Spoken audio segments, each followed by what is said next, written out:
A very to all of you once again here comes Saurabh Kumar और आपके लिए मैं लेके आया हूँ कंप्यूटर ग्राफिक्स। कंप्यूटर ग्राफिक्स में हम लोग कई सारी चीज़ें आज मैं आपको बताने वाला हूँ।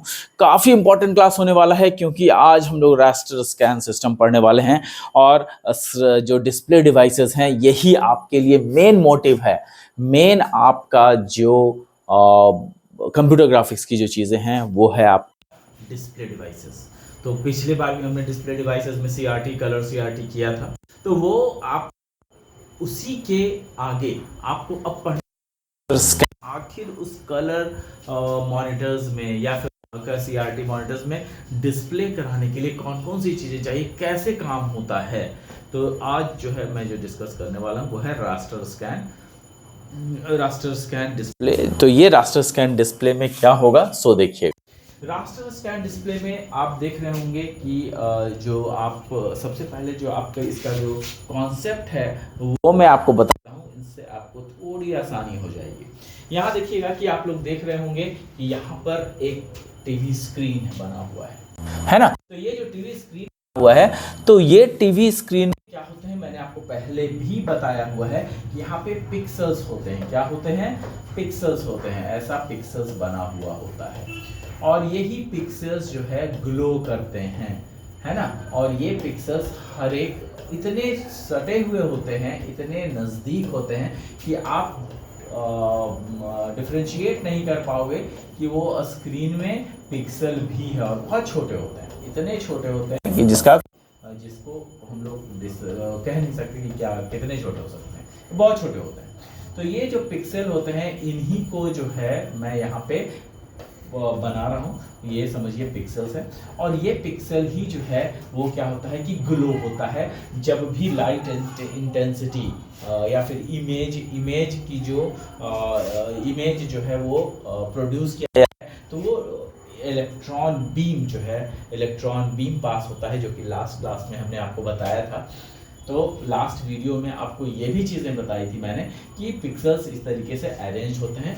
और यहाँ पर से जो रास्टर स्कैन सिस्टम में क्या होता है कि हर एक पिक्सल को वो स्कैन करता है, इस तरीके से हर पिक्सल को स्कैन करता है। तो वो पहली लाइन में जितने पिक्सल उसको स्कैन करेगा, जिसको ग्लो करना हुआ उसको ग्लो करेगा, फिर वो यहाँ पर से पीछे आएगा, फिर उसको ग्लो करेगा नेक्स्ट लाइन को, फिर उसके बाद वहाँ से क्या होगा वो पीछे आएगा और फिर तीसरे लाइन को ग्लो करेगा, ऐसे ही पीछे आते जाएगा, चौथे लाइन को ग्लो। मतलब कि हमेशा जो है क्या करेगा वो आपका पिक्सल जो है वो ग्लो करता रहेगा। देखिए यहाँ पे बनाया भी गया है उसी अनुसार। देखिए यहाँ पर एक लाइन है जो कि स्कैंड लाइन बोलते हैं, इसको क्या बोलते हैं? स्कैंड लाइन बोलते हैं, जो कि हमेशा हर पिक्सल पर वो स्कैन लाइन रेज होता है और स्कैन लाइन को स्कैन किया जाता है और जहाँ पर पिक्सल को ग्लो करना है वो ग्लो किया जाता है। फिर वहाँ से जो है ये आपका वापस आता है सेकंड लाइन के लिए, है ना। यहाँ पर कहाँ आता है? वापस आ जाता है सेकंड लाइन के लिए और फिर वो मूव करता है राइट वर्ड्स। तो यहाँ पर जो मूवमेंट है वो क्या है? ऐसे राइट वर्ड्स मूव कर रहा है। लेकिन वहाँ पर से जब ये दूसरे वाले स्कैन लाइन में आ रहा है या तीसरे वाले वहाँ से स्कैन लाइन में जब चलना होता है तो डायरेक्टली वहाँ से इस तरीके तरफ से नहीं आता, वो क्या होता है? डायरेक्टली यहाँ पर से जलना शुरू होता है पिक्सल। तो यहाँ पर ये चीज़ें समझना बहुत इम्पोर्टेंट है क्योंकि जो है इसका बहुत बड़ा मायने है, मतलब है। तो यहाँ पर आप देखिएगा कि जो आपका स्कैंड लाइंस है उसको जो है पिक्सल ग्लो किया, मतलब पीछे से जो है आपका इलेक्ट्रॉन गन था, इसके पीछे क्या लगा हुआ था? इधर आपका एक इलेक्ट्रॉन गन लगा हुआ है।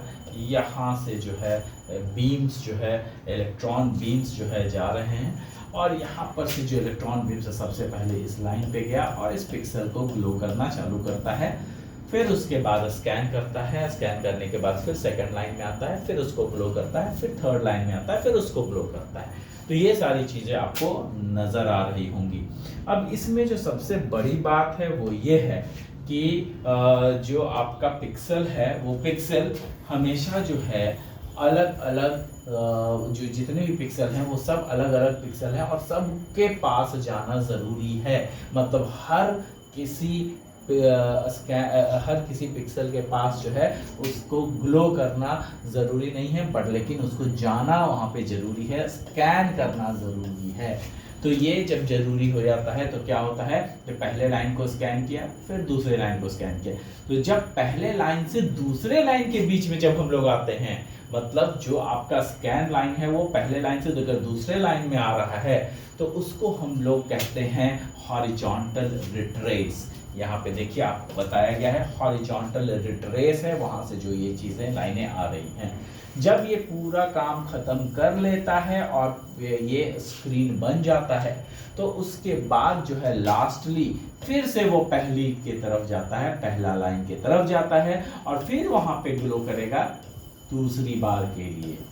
तो दूसरी बार के लिए जब ग्लो करेगा तो यहाँ पर से जब पहली लाइन के लिए जब जाता है तो उसको बोलते हैं वर्टिकल रिट्रेस।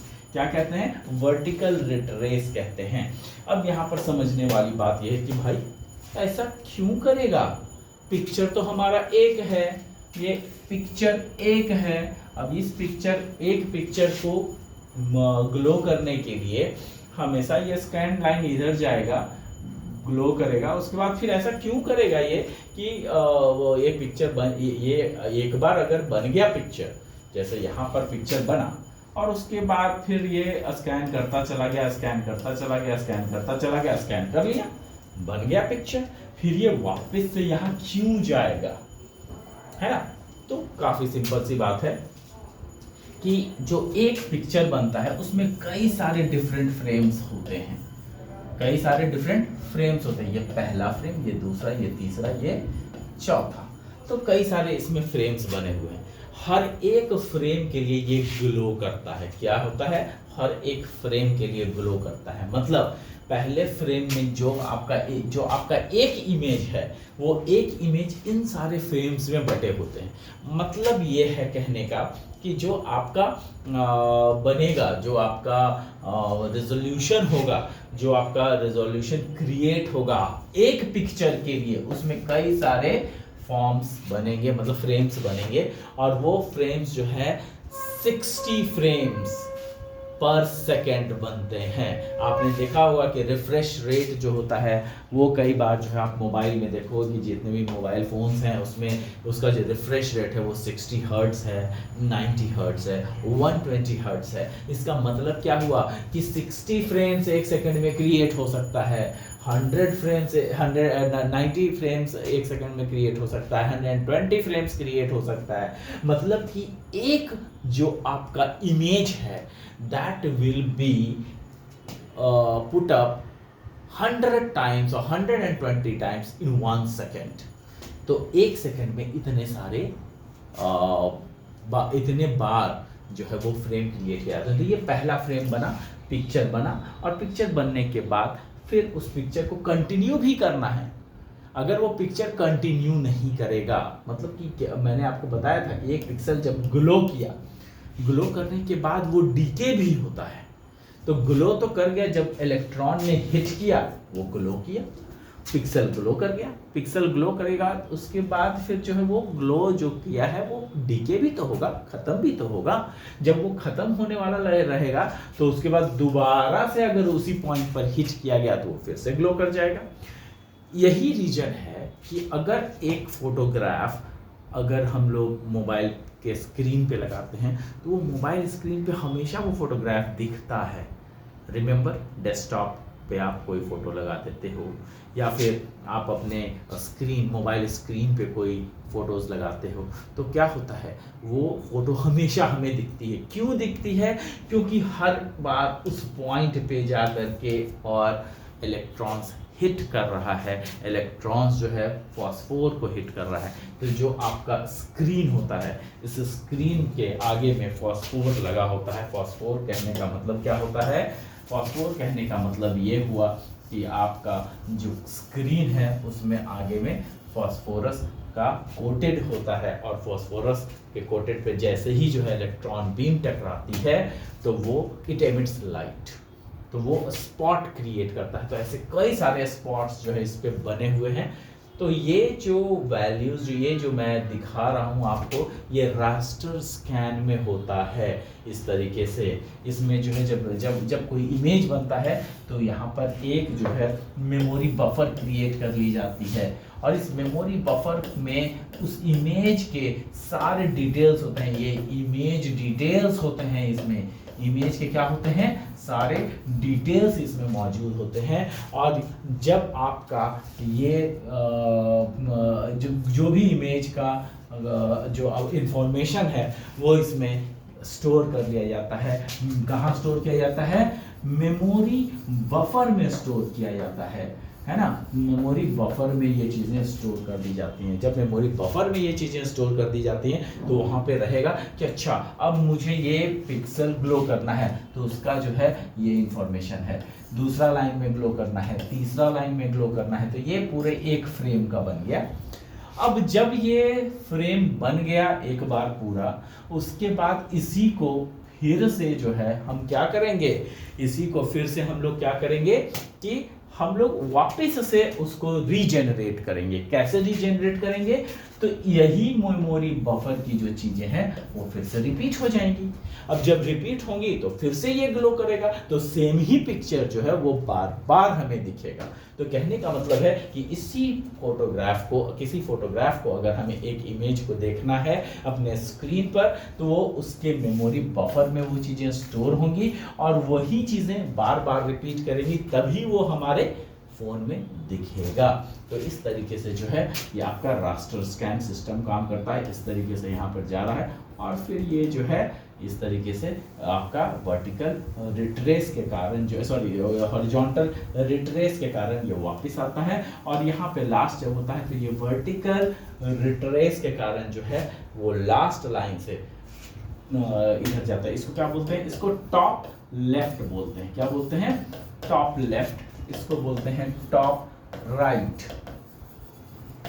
इसको बोलते हैं बॉटम लेफ्ट और बॉटम राइट। क्या बोलते हैं, बॉटम राइट।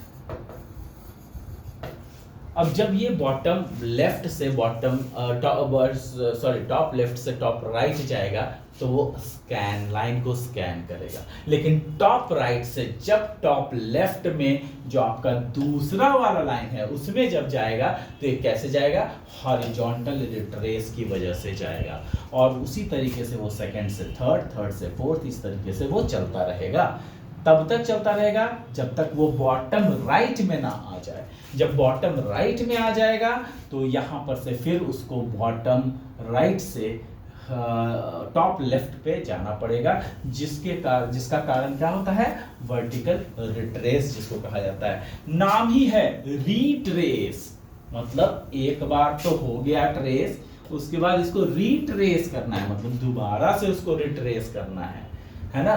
तो ये हॉरिजॉन्टल रिट्रेस और वर्टिकल रिट्रेस पूरा जब खत्म हो जाए, बॉटम लेफ्ट में चले जाएं, उसके बाद यहाँ पर जो है टॉप लेफ्ट में जब जाने की बारी आती है तो बॉटम राइट से टॉप लेफ्ट में जब जाता है, कौन जाता है, स्कैन लाइन करने के लिए हमारा जो पिक्सल ग्लो करेगा, तब यहाँ पर जो है हमारा वर्टिकल रिट्रेस काम आएगा। वर्टिकल रिट्रेस है, यहाँ पे देखिए रिट्रेस करेगा, है ना। तो ये सारी चीजें हैं, ये मेरा ये कॉन्सेप्ट है रास्टर स्कैन का, जिसको कि अभी हम लोग पढ़ लेंगे, है ना। Let me delete it first. ये सारा चीज मैं डिलीट कर रहा हूँ, उसके बाद फिर जो है अभी हम लोग सारा कुछ पढ़ लेंगे तो शायद सारा चीज कंप्लीट हो जाएगा। ठीक है, लेट्स स्टार्ट। अब देखिए आपका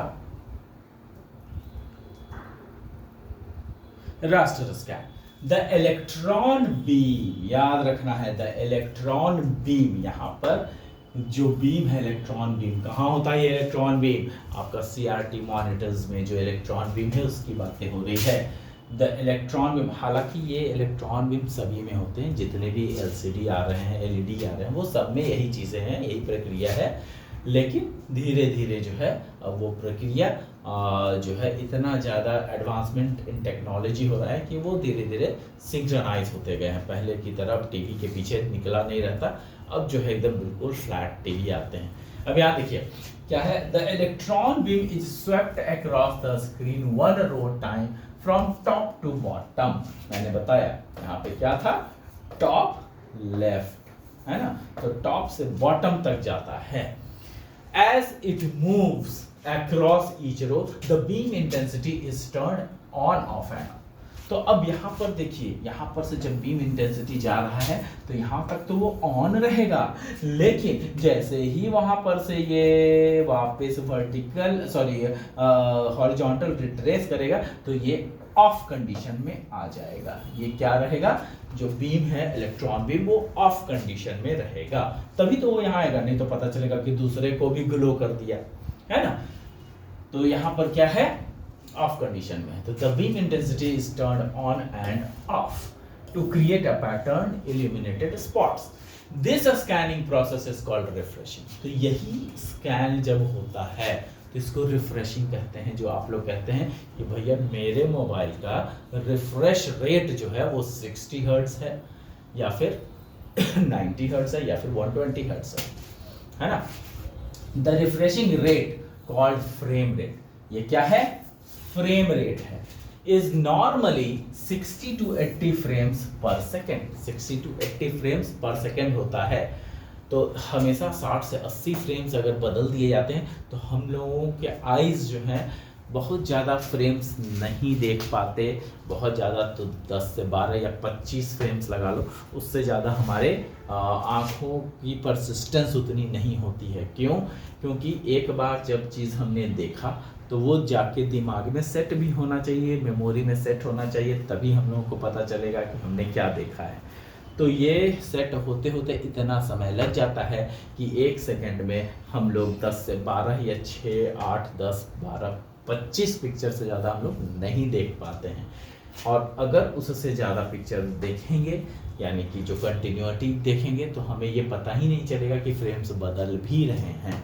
तो इवन 10-12 फ्रेम्स में भी नहीं पता चलेगा। बहुत ही मेमोरी टाइम लेता है हमारा मेमोरी समझने में। तो यहाँ पे the refreshing rate is called frame rate. जो फ्रेम जो मैंने आपको बताया, एक पिक्चर कई सारे फ्रेम्स में बदल दिए जाते हैं, तो वो सारे फ्रेम्स जो है डिस्प्ले होते हैं। अब यहाँ पे देखिएगा कि है picture definition is stored in a memory area. मैंने आपको बताया था कि एक मेमोरी बफर होता है जहां पर कि पिक्चर का सारा डेफिनेशन स्टोर्ड होता है। तो picture definition is stored in memory area called frame buffer, that is called memory buffer और फ्रेम बफर। मेमोरी बफर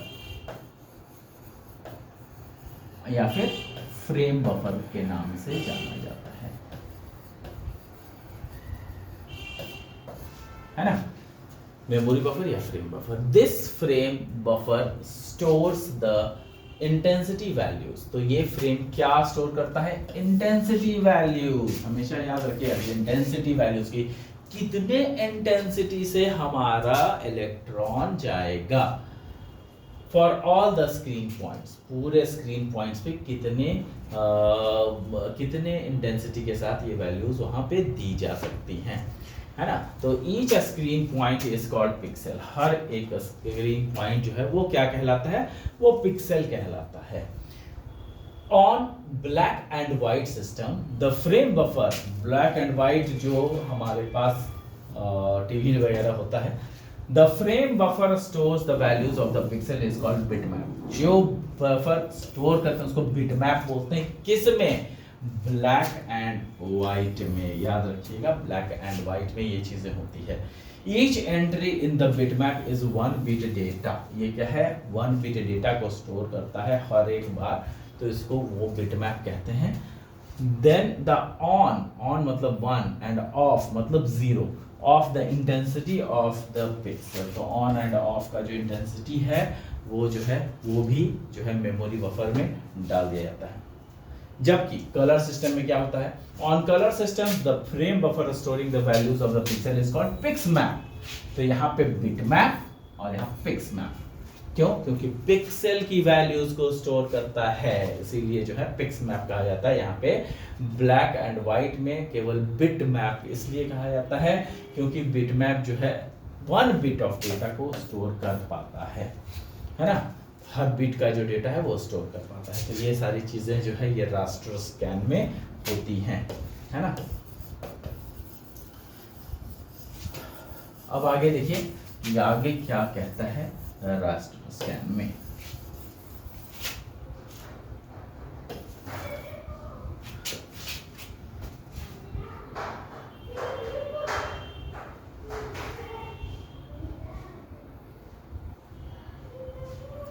ये देखिए आगे रास्टर स्कैन कहता है, raster scan associate degreed random scan. मतलब कि ये जो रास्टर स्कैन होता है, ये रास्टर स्कैन जो है रैंडम स्कैन के मुकाबले ये जो है डिग्रेडेड है। मतलब ये कि